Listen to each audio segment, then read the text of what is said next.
કેમ છો મિત્રો? ફરી એકવાર આ સાંજની વેળાએ હું તમારી સાથે છું અને ફરી એકવાર આ સાંજની વેળાએ આપણે ઈશ્વરના વચનોનું મનન કરવા જઈ રહ્યા છે. તે પહેલાં હું એક બાબત આજે તમારી આગળ કહેવા માંગુ છું. મિત્રો, ઘણા બધા લોકો જાત જાતના ધંધા રોજગારમાં જોડાયેલા છે. ઘણી બધી બાબતો મનુષ્યના જીવનમાં કામકાજના ભાગરૂપે છે. પરંતુ આજે હું તમને એક બાબત વિશે ખ્યાલ કરાવવા માંગુ છું કે દરેક એવા વ્યક્તિઓ ધંધા રોજગારમાં નિષ્ફળ જઈ રહ્યા છે. તેમની પાસે આજે ઘણી તકલીફો છે. ધંધામાં ઘણા બધા લોકોએ ખોટ ખાધી છે. ધંધાની અંદર ઘણા બધા લોકોએ પોતાના નાણાં આજે ગુમાવ્યા છે અને એવી પરિસ્થિતિની અંદર આજે ઘણા બધા લોકો જીવી રહ્યા છે. પણ હું આજે તમારા જીવનમાં એક નવું ઉત્તેજન પ્રાપ્ત થાય, તમારા જીવનમાં એક નવી આશા ઉત્પન્ન થાય. મિત્રો, હું તમને એક બાબત કહીશ કે ઘણું બધું ગુમાવેલું એ પાછું પ્રાપ્ત કરી શકાય એવી બાબત છે. ઘણી બધી બાબતો આપણા જીવનમાંથી એક પ્રવાહની જેમ વહી ગયેલી હોય એને પણ આપણે પાછી મેળવી શકીએ છીએ. પરંતુ જો આપણે આપણા વ્યક્તિગત જીવનમાં ધ્યાન રાખનારા બાળકો બનીશું, ઈશ્વરના વચનો પ્રમાણે આપણે આપણા ધંધા રોજગારોમાં એક સારું જ્ઞાન વાપરીશું, ધીરજ રાખીને સારો વહીવટ કરીશું, ધીરજ રાખીને સારું સંચાલન કરીશું, તો ઈશ્વરના વચન પ્રમાણે ઈશ્વર આપણા જીવનમાં આપણી સાથે જેટલા પણ કામો જોડાયેલા હશે, જેટલી બાબતો આપણી સાથે સંકળાયેલી છે, જો વચન પ્રમાણે આપણું જીવન આપણે તૈયાર કરતા આગળ ચાલવા માંડીશું તો ઈશ્વર તેનું એક અદ્ભુત આશીષ અને અદ્ભુત બાબતો આપણા જીવનમાં યોગ્ય રીતે પૂરું પાડી રહે છે. એના માટે ધ્યાન રાખીએ મારા પ્રિયો.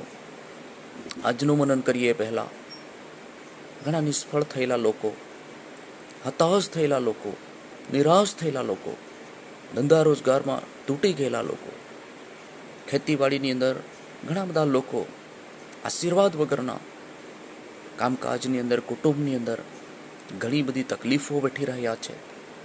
પણ આજે એક એવી બાબત, એવું વચન હું તમારી આગળ બોલવા માંગુ છું.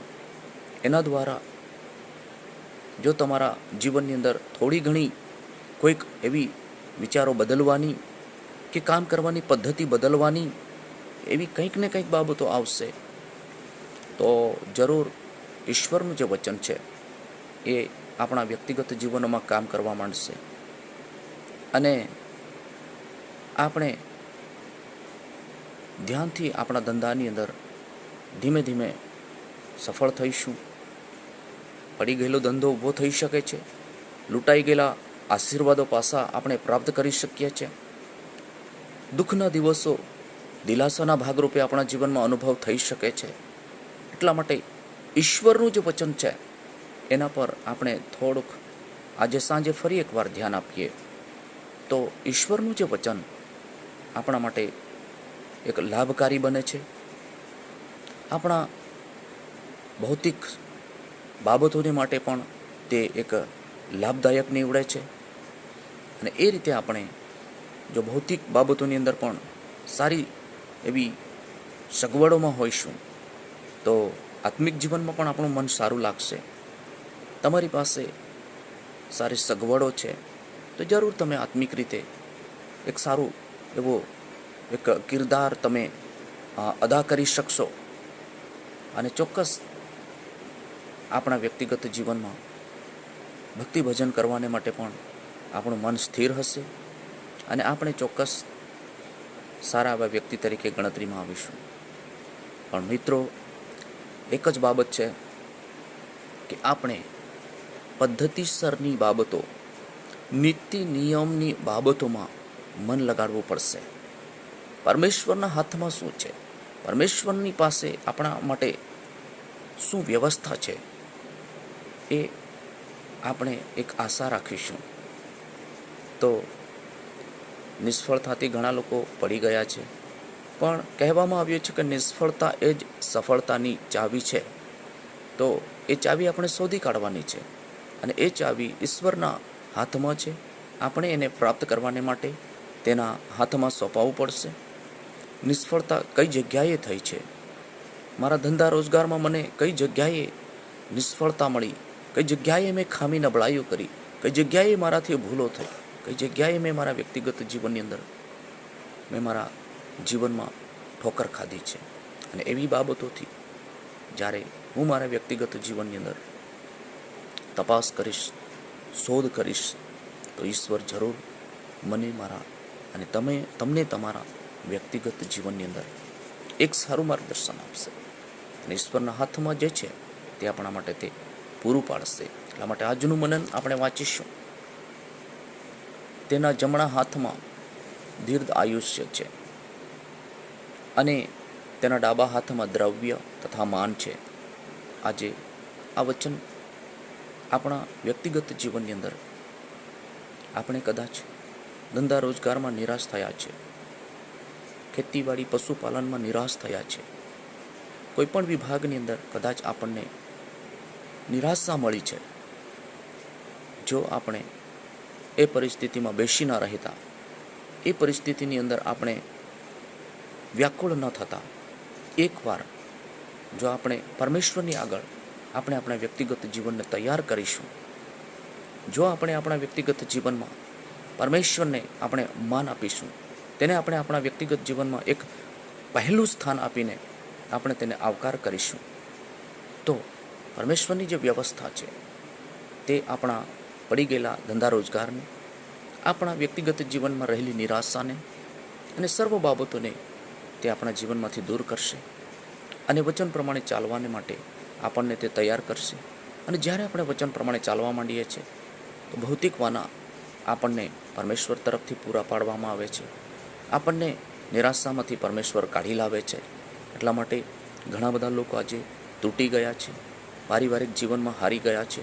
ઘણા બધા લોકો પોતપોતાના વ્યક્તિગત જીવનમાં નિરાશ થઈને બેઠા છે. દિલાસાને માટે આજે તેઓ રાહ જોઈ રહ્યા છે. કોણ મને સાચી વાત કહેશે, કોણ મને દિલાસો આપશે, કોણ મારા જીવનની અંદર એક સારી બાબતો બોલશે અને એનાથી હું દિલાસો પામીશ.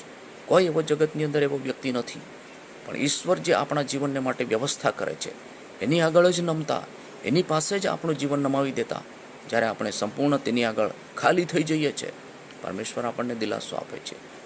તૂટી ગયેલી ઘણી બધી બાબતોને તે સાંધી દે છે. ઘણા બધા લૂંટાઈ ગયેલા આશીર્વાદો પરમેશ્વર તે પાછા આપી દે છે. એટલા માટે લખેલું છે કે દ્રવ્ય તથા માન તે પરમેશ્વરના હાથમાં છે અને તે માણસને માટે આપે છે. મિત્રો, પરમેશ્વરનું વચન એ તો આશીર્વાદો આપનારું વચન છે. પરમેશ્વરનું વચન એ તો દિલાસો આપનારું વચન છે. જો આપણે આજે કદાચ તૂટી ગયેલા છે, નિરાશ થઈ ગયેલા છે, આપણને કોઈ એવો ટેકો નથી, તો આજે આપણે એક ડગલું ભરીએ અને પરમેશ્વરના સાનિધ્યમાં આવીએ. પરમેશ્વરની પાસે જે છે તે આપણા માટે છે. આ પૃથ્વી પર ઘણી બધી બાબતોમાં આપણે નારાજ થયા હશે, પણ પરમેશ્વરની પાસે આપણા માટે દિલાસો છે, આપણા માટે ઉત્તમ વ્યવસ્થા છે. દ્રવ્ય અને માન એ તો પરમેશ્વરના હાથમાં છે.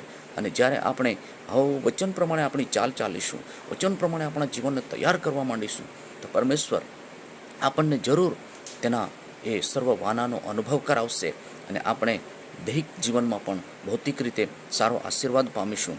જ્યારે ભૌતિક જીવનમાં સારો આશીર્વાદ પામીશું ત્યારે ભક્તિ કરવાનું મન લાગશે. ભક્તિ કરતાં આપણે થાકીશું નહીં. ભક્તિ કરતાં આપણે આનંદની સાથે આપણે પરમેશ્વરની આગળ એક સારો આપણે એક ધન્યવાદની ભેટો ચડાવી શકીશું. એક સારો આભાર સ્તુતિનું જીવન આપણે તૈયાર કરી શકીશું અને એવી રીતે આપણે આપણા વ્યક્તિગત જીવનમાં એક સારો અનુભવ કરી શકીશું. એટલા માટે પરમેશ્વરના હાથમાં જે દ્રવ્ય છે, માન છે, એ તો પરમેશ્વર આપવાનો છે, પણ ઘણા બધા લોકો આજે એ બાબતોથી વંચિત થયા છે, એ બાબતોની અંદર તેમણે ઠોકર ખાધી છે.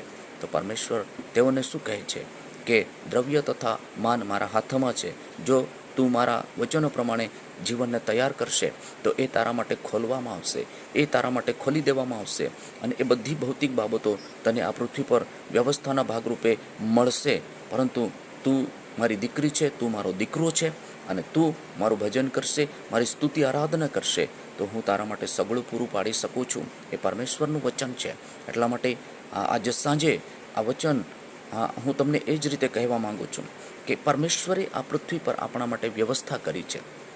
જો આપણે વચન પ્રમાણે આધીન થઈને મહેનત કરવાનું ચાલુ કરીશું તો જે નિષ્ફળતા મળી છે એમાંથી જ આપણને પ્રભુ એક સફળતાનો માર્ગ ખોલી દેશે. સફળતાની બાબતો આપણા જીવનને માટે તે વહેતી કરશે, અને પ્રભુ એ રીતે આપણને આશીર્વાદનો અનુભવ કરાવશે. લૂંટાયેલી સર્વ બાબતો આશીર્વાદોમાં ફેરવાઈ જશે.